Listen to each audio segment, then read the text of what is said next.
Hey guys, I'm glad you've taken some time to watch this video and to hopefully study along with me as we go through these couple of scriptures and work through this topic of the subject of change. I know this is a difficult time, a time when we're not sure what's going to happen, and so we're working through all these things as best that we can.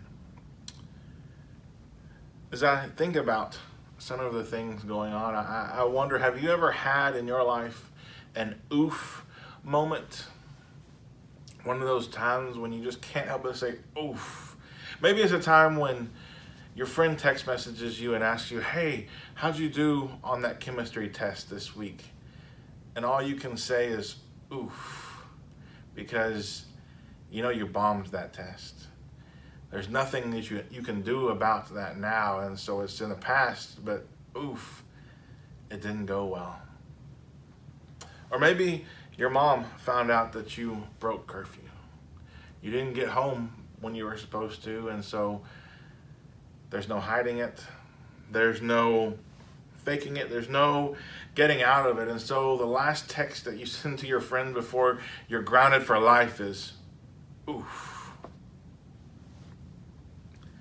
Last week we introduced this idea that life is full of changes, right? Everything should have a note beside it that says subject to change.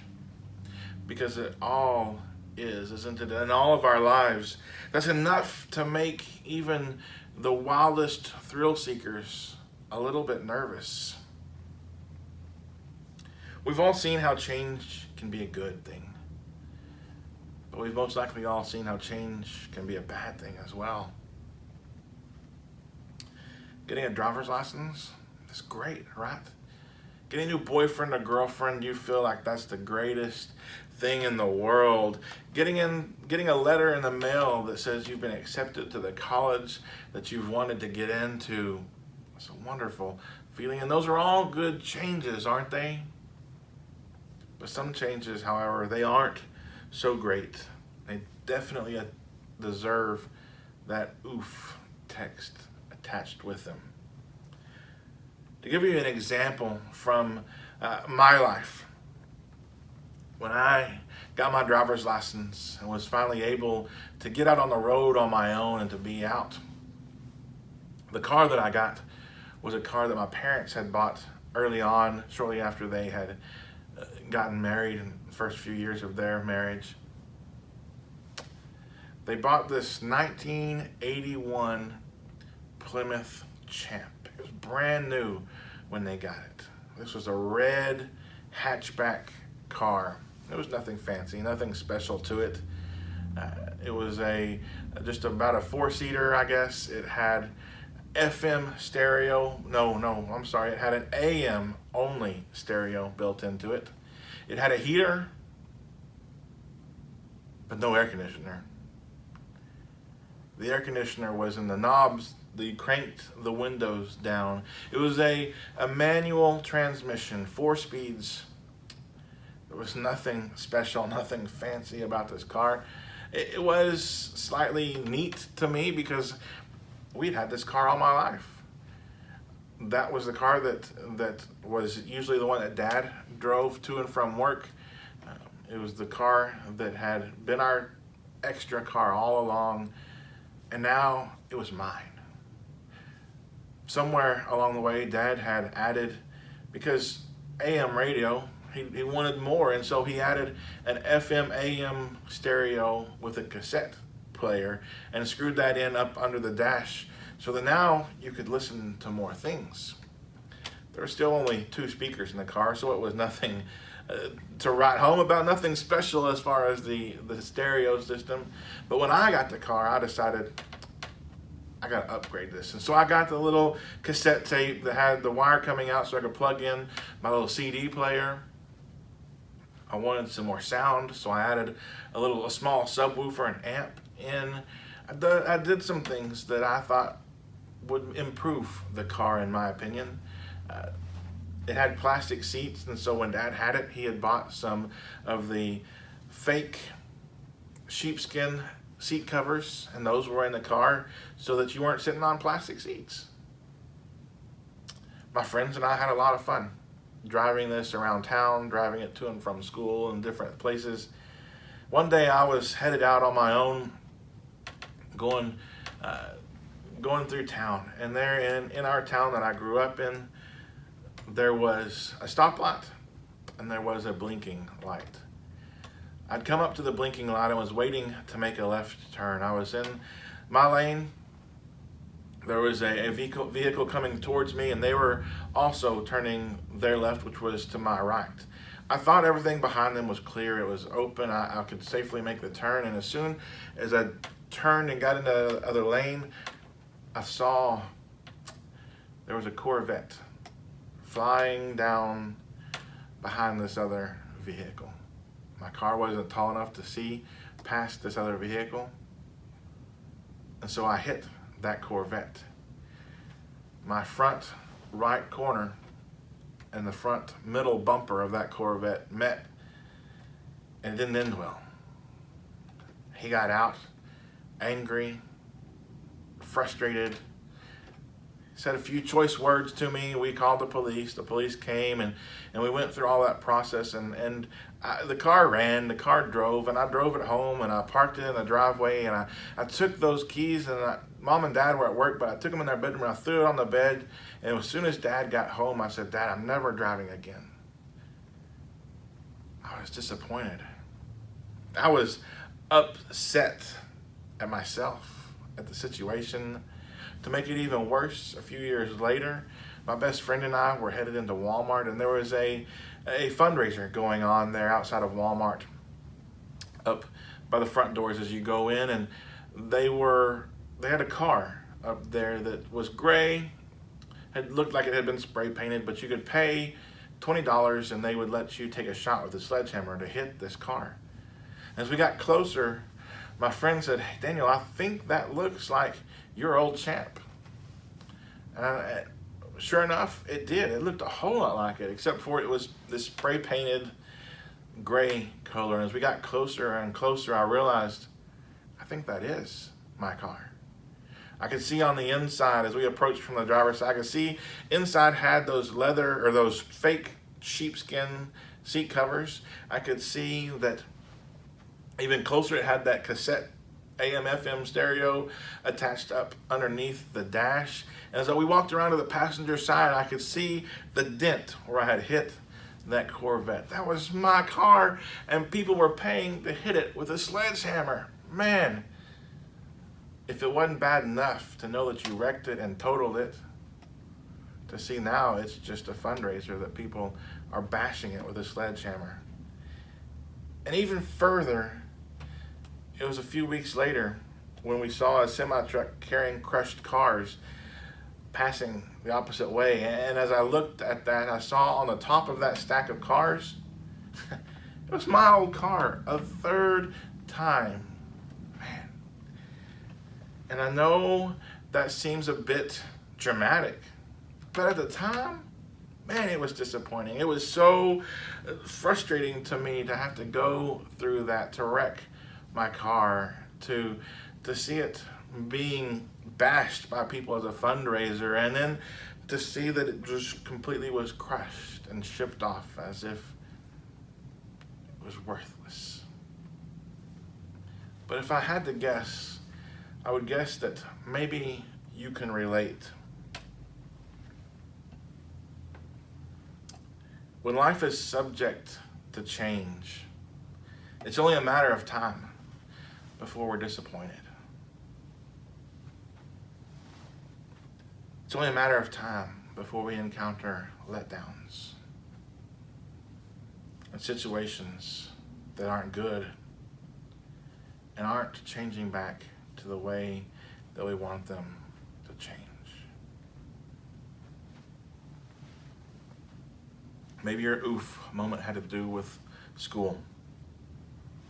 You're having trouble with a class, and you thought you would be able to bring that grade up enough so you could pass the class, but when the semester ended, when the grade came out, it wasn't what you'd hoped for. It wasn't the outcome that you wanted. Maybe your disappointment was from a relationship. You and this person, you thought it was going to go for the long haul. This boyfriend or girlfriend you had when you got out of school, you were going to continue dating and you were going to get married someday, but before you knew it, they told you it's not going to work out. It's over. And you didn't want to believe that it was true, but you had no other option. It was over, and there was no moving on from it. Maybe you were into sports, and you injured yourself, and that took you out of being able to play anymore. Maybe you had a fight with your best friend, and you can't seem to fix the relationship, or maybe it's something else entirely. No matter what it is, no matter what our situations are, all of our situations with negative change have one thing in common. They feel final. In other words, the story doesn't have a comma at the end waiting for something more. It ends with a definitive period. Nothing new, no new chapters, no next phase. The end. It's an oof moment, and the problem with that kind of change is that when our reality no longer matches what we expected, we can feel completely alone. Alone in our opportunity, alone in the loss of a relationship, alone in our disappointment with ourselves or with someone else, and alone in our disappointment with God. Nobody gets it like we do. Nobody feels it like we do. Things won't improve in this area. There's nothing we or anybody else can do about it to change it, whether you've been there yet or not. Or maybe you're simply afraid that the current situation that you're in is headed that way. At some point, we all face the question, what do you do when there's nothing you can do? We're going to read today from the book of Isaiah. This is a book in the Old Testament. Isaiah was a prophet to the people of Judah. This was a section of tribes that had broken off from the kingdom of Israel. And by the time we get to the text that we're going to look at today, Judah had repeatedly disobeyed the commands of God. So Isaiah had this unfortunate job to deliver some really bad news to these people. Some news that nobody wants to deliver. Nobody wants to talk about or to share this with other people. You see, they were in danger of being invaded by a hostile country. Apparently their rebellion had gone so far that they were now facing the consequences of what they had done. Things were about to get bad, and they weren't going to be able to change things back to the way that they were. But in the middle of all of these consequences, in the middle of all of these warnings and negative forecasts that Isaiah is giving, God makes a remarkable promise through Isaiah. Turn to Isaiah chapter 43 and notice what it is that God promises here in Isaiah 43. He says in verse 2, "When you pass through the waters, I will be with you. And through the rivers, they shall not overwhelm you. When you walk through the fire, you shall not be burned, and the flame shall not consume you."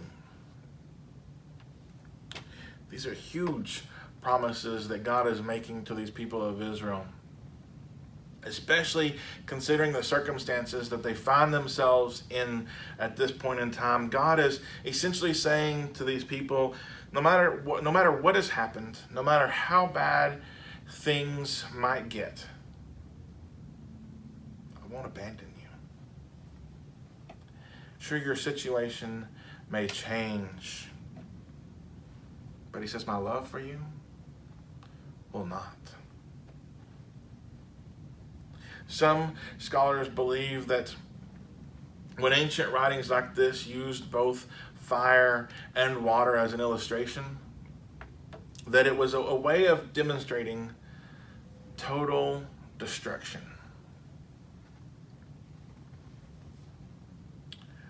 For these people, the people of Judah, this was a big oof moment.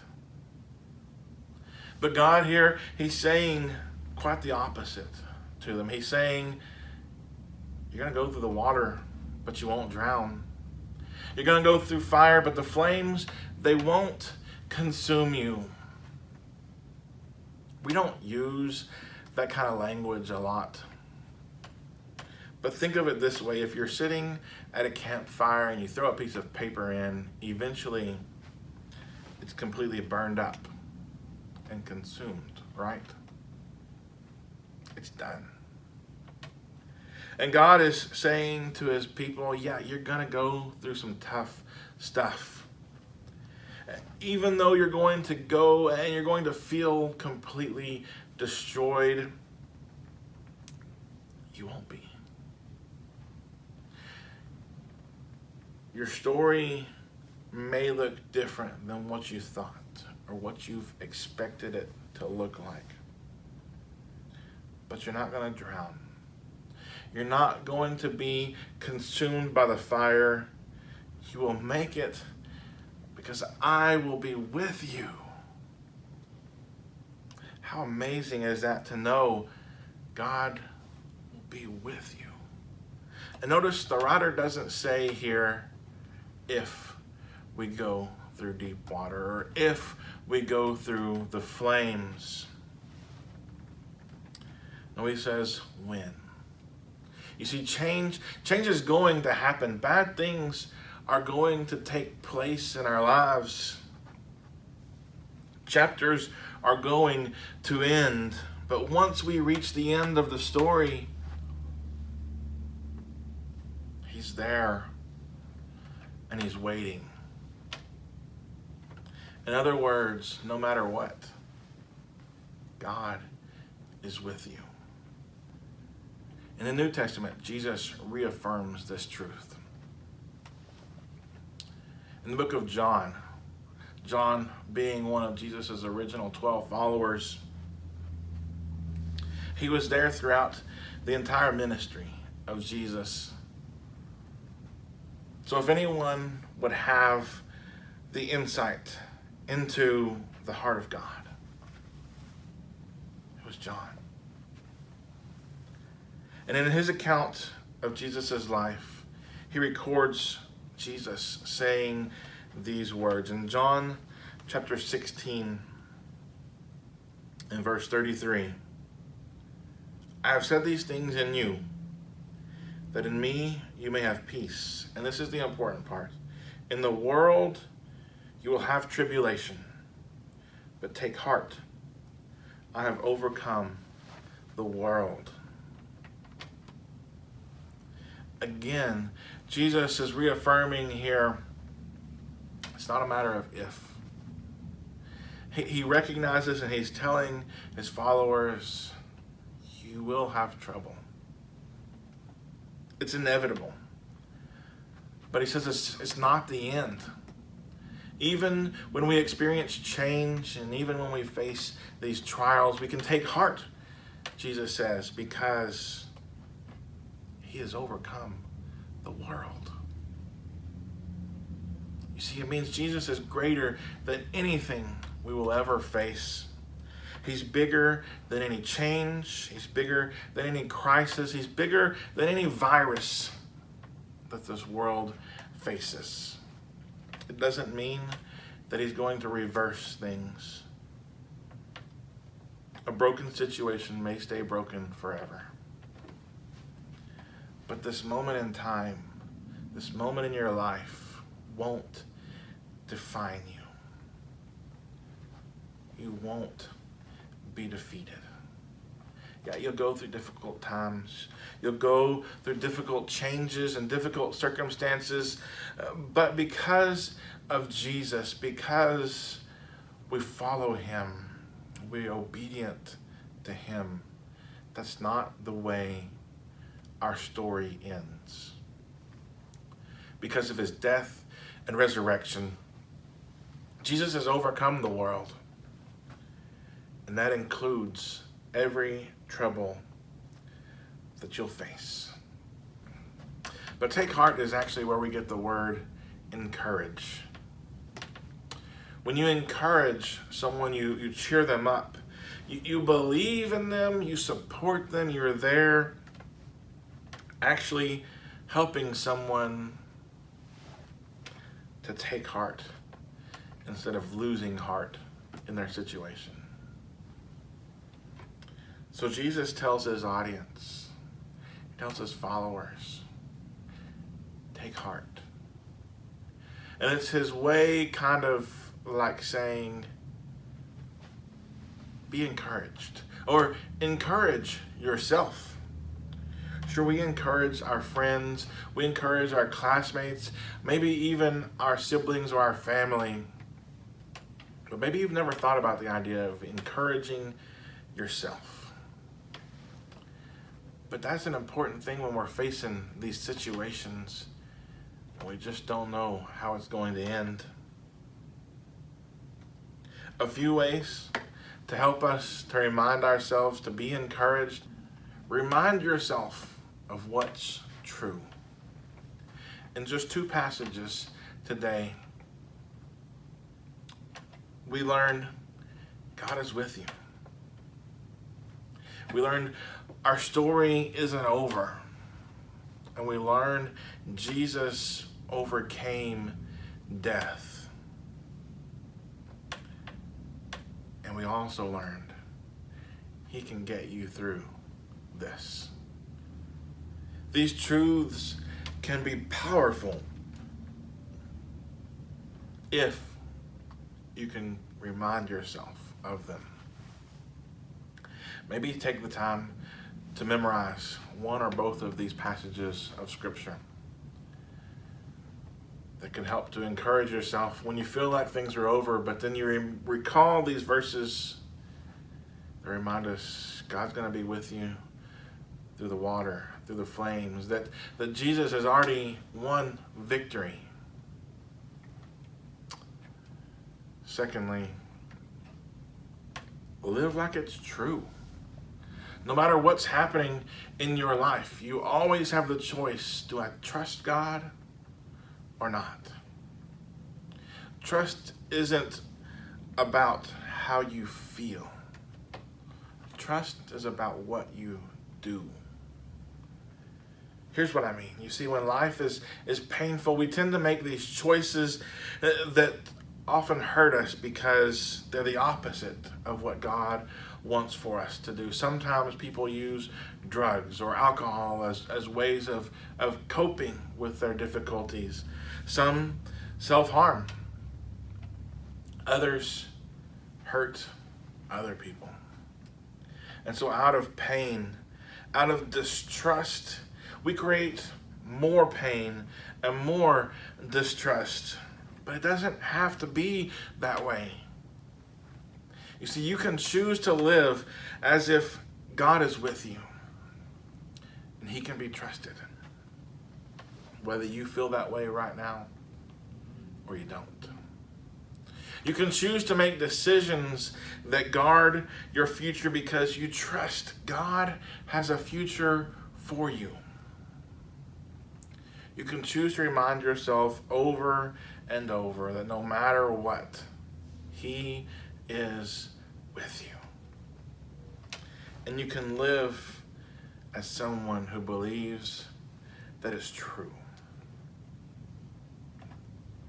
I get that what we're talking about today doesn't seem like it's for everybody, maybe. Maybe you're thinking, hey, life has gone all right for me. I mean, yeah, we're in this situation right now with the virus going around, but other than that, life really has been pretty good. That's great. I'm happy for you.